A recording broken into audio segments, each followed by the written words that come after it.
ನಮಸ್ಕಾರ. ಸದಾನಂದ ಬಾಬು ಯೂಟ್ಯೂಬ್ ವಾಹಿನಿಗೆ ಸ್ವಾಗತ. ಚಿಕ್ಕೋಡಿ ಲೋಕಸಭಾ ಕ್ಷೇತ್ರದಲ್ಲಿ ಈಗ ತ್ರಿಕೋನ ಸ್ಪರ್ಧೆ ಏರ್ಪಟ್ಟಿದೆ ಅಂತ ಹೇಳ್ಬೋದು. ಇದಕ್ಕೂ ಮೊದಲು ನೇರ ಸ್ಪರ್ಧೆ ಇತ್ತು ಕಾಂಗ್ರೆಸ್ ಮತ್ತು BJP ನಡುವೆ. ಅದರ ಶಂಭು ಕಲ್ಲೋಳ್ಕರ್ ಯಾವಾಗ ನಾಮಪತ್ರವನ್ನು ಸ್ವತಂತ್ರ ಅಭ್ಯರ್ಥಿಯಾಗಿ ಸ್ಪರ್ಧೆ ಮಾಡಿದರು. ಈಗ ಆ ಕ್ಷೇತ್ರದಲ್ಲಿ ಇದೇ ವಾತಾವರಣ ಇದೆ. ಯಾರೇ ಏನೇ ಹೇಳಿ ಅಲ್ಲಿ ತ್ರಿಕೋನ ಸ್ಪರ್ಧೆ ಆಗೋದು ಖಚಿತ. ಶಂಭು ಕಲ್ಲೋಳ್ಕರ್ ಅದನ್ನು ಹೇಳಿದ್ದಾರೆ. ನಾನು ಯಾರನ್ನು ಸೋಲಿಸಲಿಕ್ಕೆ ನಾನು ನಿಂತಿಲ್ಲ, ಸ್ವತಃ ನಾನು ಗೆಲ್ಲಲಿಕ್ಕೆ ನಿಂತಿದ್ದೇನೆ.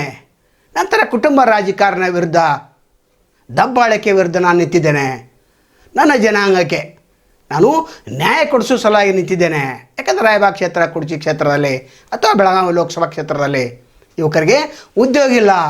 ಕಾರ್ಖಾನೆಗಳನ್ನು ಸ್ಥಾಪಿಸಿ ಯುವಕರಿಗೆ ಉದ್ಯೋಗ ಕೊಡೋ ಸಲುವಾಗಿ ನಾನು ನಿಂತಿದ್ದೇನೆ ಅಂತೇಳಿ IAS ಆಫೀಸರ್ ಮೇಲಿಂದ ಮೇಲೆ ಹೇಳ್ತಾ ಇದ್ದಾರೆ. ಅನೇಕ ಸಂದರ್ಶನಗಳಲ್ಲಿ ಕೂಡ ಇದೇ ಹೇಳಿದ್ದಾರೆ. ನಂತರ ಮೊನ್ನೆ ಅಂಬೇಡ್ಕರ್ ಜಯಂತಿಯಲ್ಲಿ ದೊಡ್ಡ ಪ್ರಮಾಣದಲ್ಲಿ ಮುಖಂಡರೆಲ್ಲ ಸೇರಿಸಿಕೊಂಡು ದೊಡ್ಡ ಮೆರವಣಿಗೆಯನ್ನು ಮಾಡಿದರು.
ಇದರಿಂದ ಅವರ ಜನಪ್ರಿಯತೆ ಗೊತ್ತಾಗ್ತದೆ.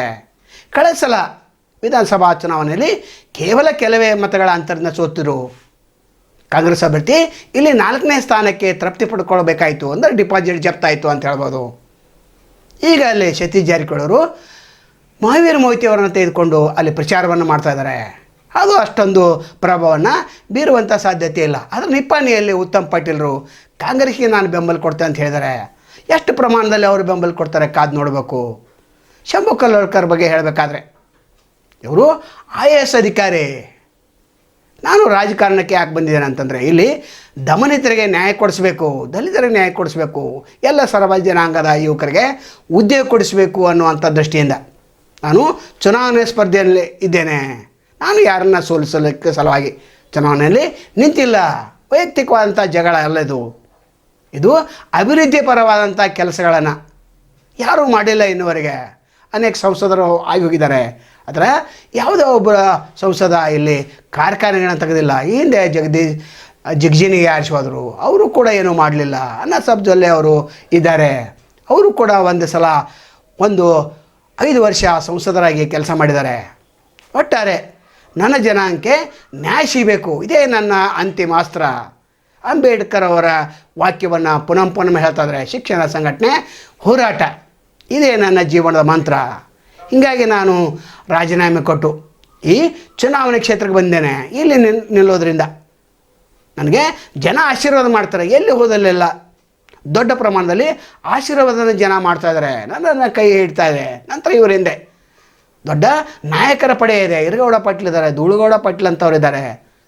ಧೂಳುಗೌಡ ಪಾಟೀಲ್ ಹತ್ರ ಯುವಕರ ದೊಡ್ಡ ಪಡೆ ಇದೆ. ಈರಗೌಡ ಪಾಟೀಲರು ರಾಜಕೀಯದಲ್ಲಿ ಚಾಣಾಕ್ಷರು. ಅವರ ಹಿಂದೆ ಅನೇಕ ಪಕ್ಷದ ಹಿರಿಯ ನಾಯಕರಿದ್ದಾರೆ. ಹೆಚ್ಚಾಗಿ ಕಾಂಗ್ರೆಸ್ ಮುಖಂಡರು ಇವರು ಬೆನ್ನಿದ್ದಾರೆ. ಇವರು ಕೂಡ ಶಂಭು ಕಲ್ಲೋಳ್ಕರ್ ಆಯ್ಕೆ ಆಗ್ತಾರೆ, ಆಯ್ಕೆ ಆಗಬೇಕು, ಈ ಭಾಗಕ್ಕೆ ನ್ಯಾಯ ಸಿಗಬೇಕು ಅನ್ನುವಂಥ ಅವರು ಕೂಡ ಅನೇಕ ಸಂದರ್ಶನಗಳಲ್ಲಿ ಹೇಳ್ತಾ ಇದ್ದಾರೆ. ದೊಡ್ಡ ಪ್ರಮಾಣದಲ್ಲಿ ಪ್ರಚಾರವನ್ನು ಮಾಡ್ತಾ ಇದ್ದಾರೆ. ನಾನು ಯಾವುದೇ ಕಾರಣಕ್ಕೂ ಹಿಂದಕ್ಕೆ ಪಡೆಯೋದಿಲ್ಲ, ಹಿಂದಕ್ಕೆ ಪಡೆಯೋದೇ ಇಲ್ಲ ಅಂತೇಳಿ ಸ್ಪಷ್ಟವಾಗಿದ್ದಂಥ ಸಂದೇಶವನ್ನು ನೀಡಿದ್ದಾರೆ. ನಂತರ ಅವರು ಈಗಾಗಲೇ ಪ್ರಚಾರದಲ್ಲಿ ತೊಡಗಿದ್ದಾರೆ.